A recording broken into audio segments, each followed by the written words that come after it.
So let us talk about again a very important topic in permutation and combination, maximization of NCR. Name of the topic is maximization of maximization किसका कर रहे हैं हम लोग? NCR का। तो और साथ साथ ऑफ एनसीआर, नो डाउट हम सब जानते हैं कि एनसीआर एक बाइनोमियल ऑपरेटर होता है, बाइनोमियल कोएफिशिएंट है।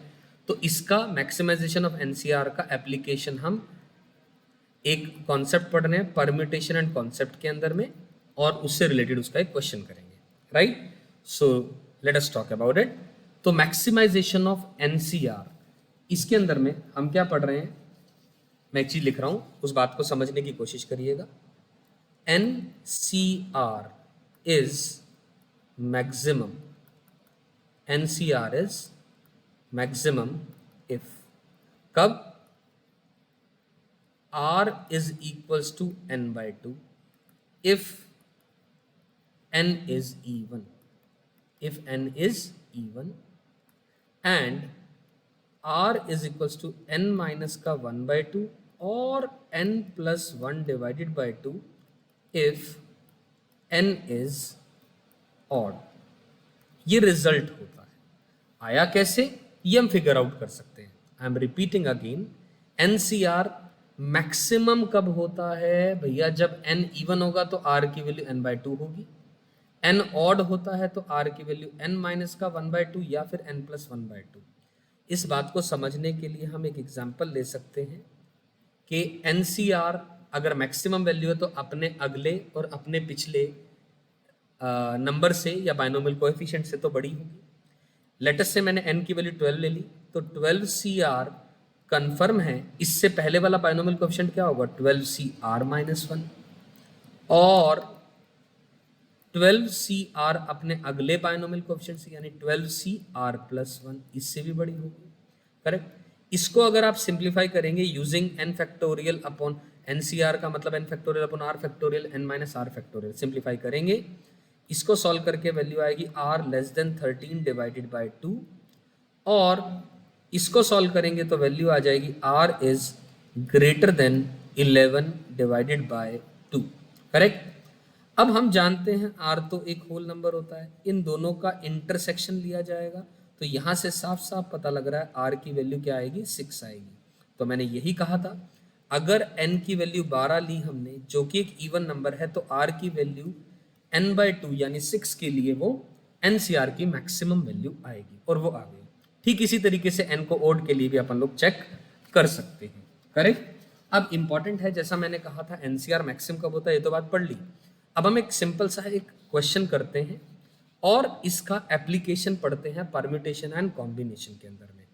एक बहुत बेहतरीन सवाल है, एक क्वेश्चन है, a man wants to give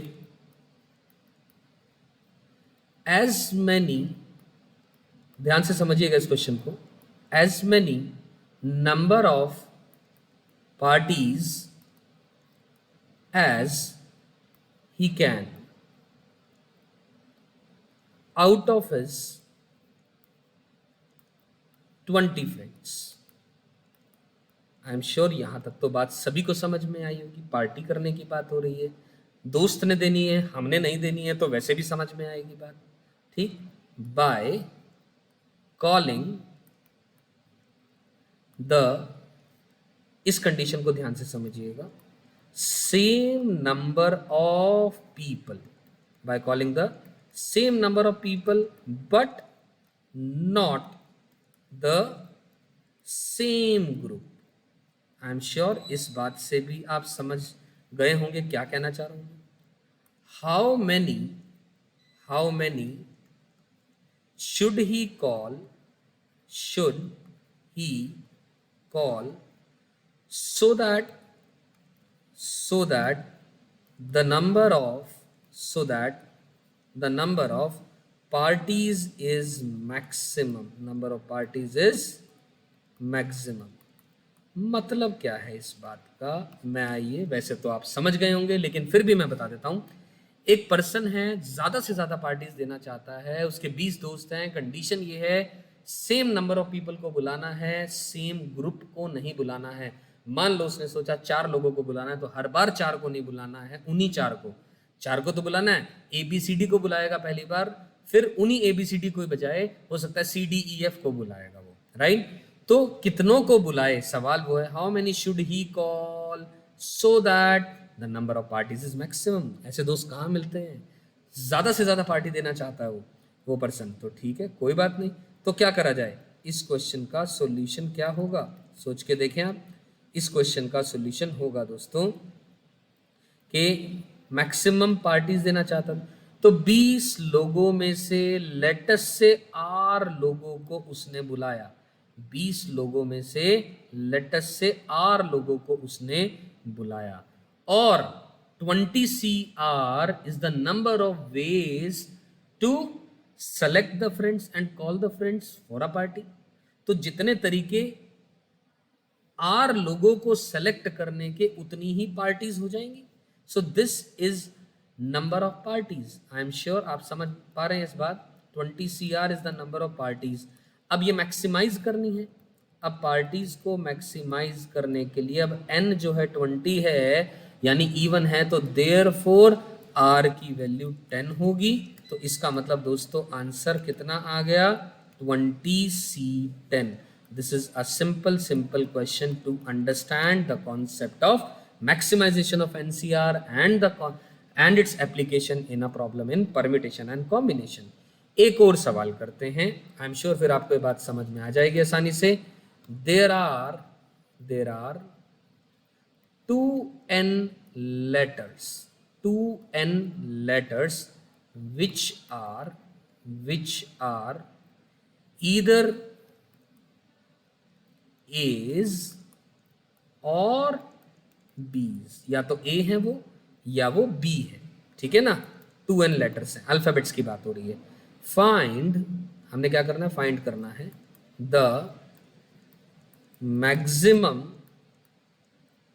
find the maximum number of arrangements, maximum number of arrangements बतानी है of these letters, maximum number of arrangements of these letters, right। तो क्या आंसर होगा, simple solution.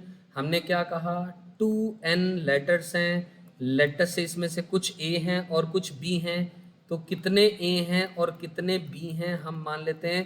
Number of A's कितने होंगे, letters से हमने माना R, तो नंबर ऑफ B's कितने होंगे, obviously 2n minus R। You getting my point. तो खत्म बात। अब क्या करना है, हमने क्या करना है, इनका अरेंजमेंट करना है। अब अरेंजमेंट किन चीजों का करना है, आपके पास 2 तरीके की चीजें रखी हैं, A R टाइम्स है, B 2n minus R times है। इनकी अरेंजमेंट क्या होगा, तो 2n टोटल चीजें यानी 2n factorial divided by R factorial, जिसमें R एक जैसी और 2n माइनस R एक जैसी। Permutation of the objects, alike objects taken all at a time, ये मतलब हुआ इस बात का। और जिसका मतलब हमें पता है 2NCR होगा, ये बाइनोमियल का फॉर्मूला ही तो लिखा है इस कोएफिशिएंट का। अब इसको क्या करना है, मैक्सिमाइज करना है। इसको मैक्सिमाइज करने के लिए यहाँ 2n दे रखा है जो कि इवन है, तो देयरफॉर R की वैल्यू n होगी। तो आंसर क्या आ जाएगा दोस्तों, आंसर आ गया 2NCN। आई एम श्योर ये क्वेश्चन भी आप सबको बेहतरीन तरीके से समझ में आया होगा और ये कॉन्सेप्ट 100% क्लियर हो गया होगा।